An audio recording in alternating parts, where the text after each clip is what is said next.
Every day, billions of us tap on glass screens and plastic keys, expecting an immediate digital response. But if we strip away the glowing monitors, the mechanical keyboards, and the sleek aluminum casing, we are left with a void. And a question: what is actually doing the work? This image shows the native language of all computing hardware.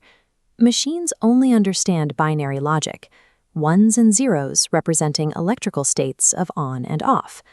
On their own, however, without a physical medium, these millions of numbers cannot do anything. They remain pure mathematical concepts. Early engineers faced a massive challenge. They had to figure out how to take this abstract logic, these immaterial states of true and false, and force them to exist within a physical space.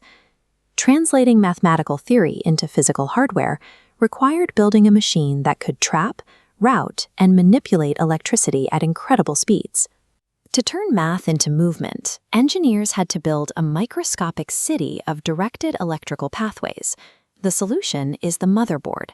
It acts as the central nervous system of the machine, a dense, multi-layered board designed to route electrical signals with absolute precision. At the center of this system sits the processor. It operates so quickly, physically transforming abstract code into electrical impulses, that it requires massive metal heat sinks, like this gold block, just to dissipate the intense heat it generates.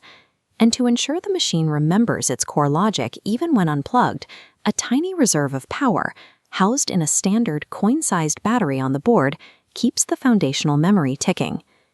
But a highly advanced motherboard sitting alone on a desk is functionally useless.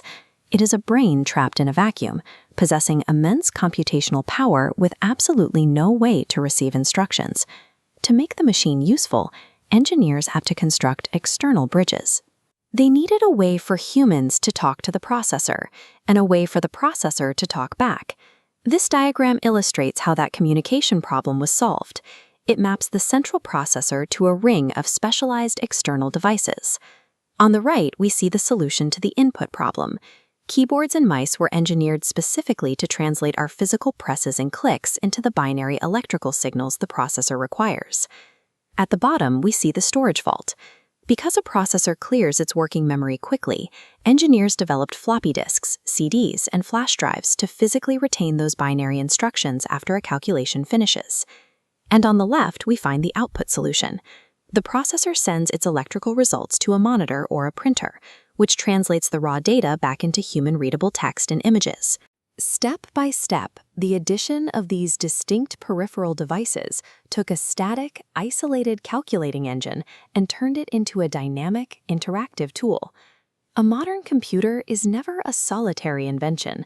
It is an integrated loop of entirely interdependent hardware systems working together at the speed of light. Every keystroke enters as human input, travels through the processor for calculation, routes to storage for safekeeping, and flashes back to a screen as output, a continuous, unbreakable cycle. Decades of complex engineering and thousands of individual breakthroughs have been standardized so effectively that this architecture is now invisible to the average user. We see the result in standard educational materials, where the once mysterious mechanics of the digital world have been codified into a rigid curriculum. Understanding the baseline logic of inputs, processors, and outputs is no longer high-level theory. It is a baseline requirement for ninth-grade students. The real achievement of computing history is that we took an invisible, mathematical concept, trapped it in physical circuitry, and made it so universally accessible that we barely even notice it anymore.